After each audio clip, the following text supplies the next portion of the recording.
passar do período monárquico para o período republicano, terá uma nova concentração de poder no chamado período imperial. Ele vai acontecer no momento do segundo triunvirato, quando Caio Otávio toma o poder de Marco Antônio e Lépido, concentrando o poder em suas mãos. Esse período imperial, ele também é o auge do Império Romano, dividido em duas etapas. Do ano 1 a.C. ao ano 3 depois de Cristo, é o auge do Império Romano. É o chamado Alto Império, em suas conquistas territoriais e no seu esplendor econômico. Já do século 3 ao século 5 depois de Cristo, nós chamamos já de Baixo Império. Por quê? Porque vai entrando em crise, em desorganização, até mesmo a sua extinção. Caio Otávio, a se tornar imperador, ganha um caráter divino. Por isso ele recebe o nome de Augustus. E aí será mais conhecido então como Otávio Augusto. Esse nome Augusto dá ao imperador romano e aos sucessores, aos próximos imperadores também, uma ligação com as divindades. Dessa maneira, ele não será somente um poder político, mas também terá toda aquela questão de um poder religioso, muito característico das sociedades da antiguidade. O Otávio Augusto acabou fazendo uma série de reformas que favoreceram seu governo. Ele prendeu uma série de políticos corruptos, perdoou dívidas de camponeses, agilizou também a justiça, distribuía dinheiro e alimento às pessoas em um momento específico de crise. Tudo isso possibilitou com que ele acabasse diminuindo, até mesmo acabando com as revoltas sociais que aconteciam no seu período. Externamente, ele acabou distribuindo cargos políticos, usou da diplomacia com povos vizinhos e de todo desse seu momento também fortaleceu ao exército. Fazendo essa divisão de cargos em Roma, administrando ela de forma mais presente, não fazendo guerra com povos vizinhos para conquistar aquilo que desejava, mas mantendo o exército fortalecido para que ele ficasse com realmente o controle do poder. Nós chamamos a esse evento, a todo esse evento, de Pax Romana.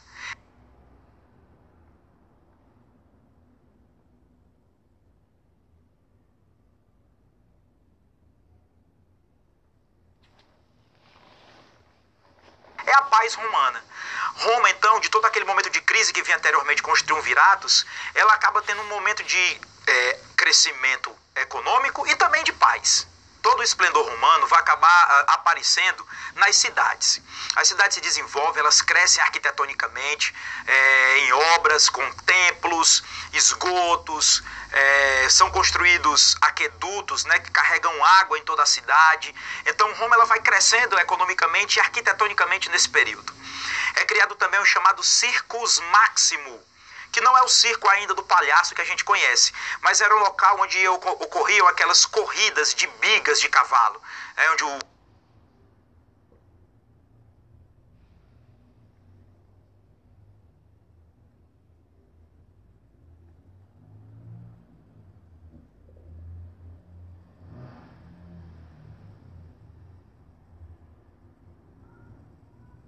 romano ficava em cima, puxado por cavalo, fazia uma série de corridas nesse chamado Circus Maximus.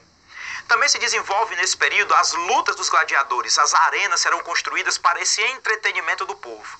Mantendo o povo entretido, também o Otávio Augusto ele conseguia manter a calma, a paz dentro de Roma.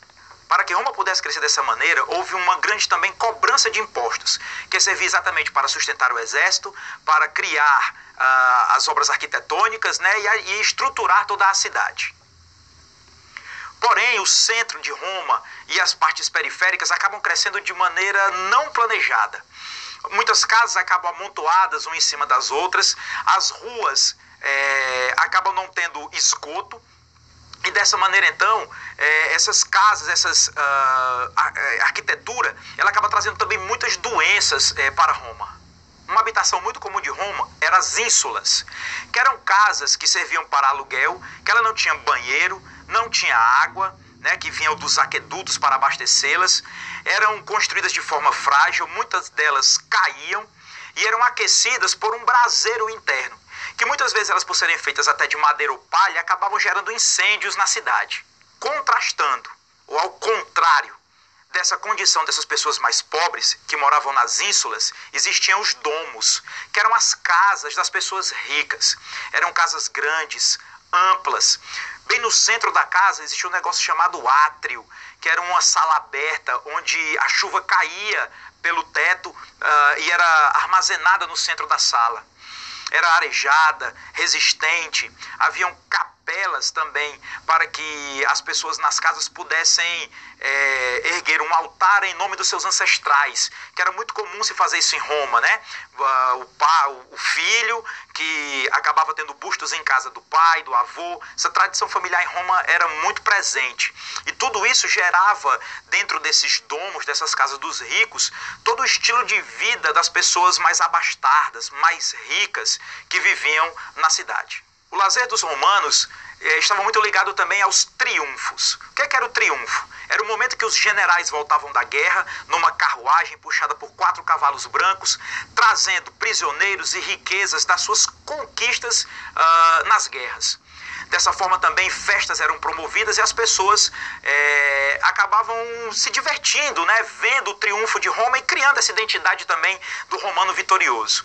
Vários arcos do triunfo foram criados em homenagens a essas vitórias. Outra característica marcante do lazer romano eram as termas. Eram casas imensas, onde pobres e ricos frequentavam para conviver socialmente, debater sobre política ou sobre a própria sociedade romana. Esses locais, eles eram casas de banho. As pessoas iam para lá, homens e mulheres, pobres e ricos, para tomar banho nas piscinas de água fria, água morna ou água quente. Os romanos tinham muito cuidado dessa relação do corpo, né, dessa limpeza, e dessa maneira também acabava sendo a terma um local de convívio social de classes sociais diferentes. Foi durante o Império Romano que surgiu o cristianismo. Ele se desenvolve após o surgimento de Cristo, em que judeus e romanos não reconheciam Cristo como seu rei, e os romanos não acreditavam em Jesus como a um Deus. Dessa maneira ele vai ser perseguido, condenado e aí então será crucificado. Após a sua morte, a palavra de Jesus se espalha então principalmente entre os pobres e escravos. A promessa do paraíso, né, dessa vida após a morte para todas as classes sociais, inclusive, né, pobres e escravos, faz com que muitas pessoas passem a acreditar em Cristo como Salvador. E aí então o cristianismo cresce dentro de Roma. Pelo fato desses cristãos não respeitarem o imperador como a um deus, lembra do Augusto? Eles acabam sendo perseguidos em Roma, né? Perseguidos exatamente pelo fato de que acaba sendo uma religião de caráter subversivo, contestador, pois vai criticar não só o poder do imperador, como eles também não vão participar, não querem participar do exército romano, né? Defender Roma militarmente. Perseguidos então, nem enterrados em Roma eles podem ser. Eles vão criar catacumbas no subterrâneo romano para poder sepultar os seus mortos. A situação do cristão só melhora a partir do século IV, em que Constantino assina o Édito de Milão, que é um documento que libera a religião cristã de ser praticada. Já somente o imperador Teodósio é que vai ser aquele que transforma a religião cristã na religião oficial de Roma. Então aqueles deuses, Júpiter, Vênus, que eram cultuados, né, desde a época grega, né, com a influência dos gregos, eles deixam de existir e a religião então cristã e católica começa a se desenvolver exatamente no Império Romano. O Império Romano vai atingir uma grande quantidade tão grande de terras que sustentá-lo vai ser praticamente impossível. Os gastos, né, e a cobrança de impostos para sustentar não só o tamanho territorial de Roma, mas também os exércitos, os políticos e as reformas, vão acabar gerando o que a gente chama de baixo império. É o momento que nós vamos ter então a crise que acabará gerando o fim de Roma. Uma dessas crises é uma sequência de disputas de poder do cargo de imperador. Pelo século III, ali por volta do século III, 26 imperadores acabaram disputando o poder em forma de morte. Ou seja, um acabava matando o outro, ou morria envenenado, ou misteriosamente, para que outro pudesse tomar o poder. Durante esse período, de 26 imperadores, só um morreu de causa natural.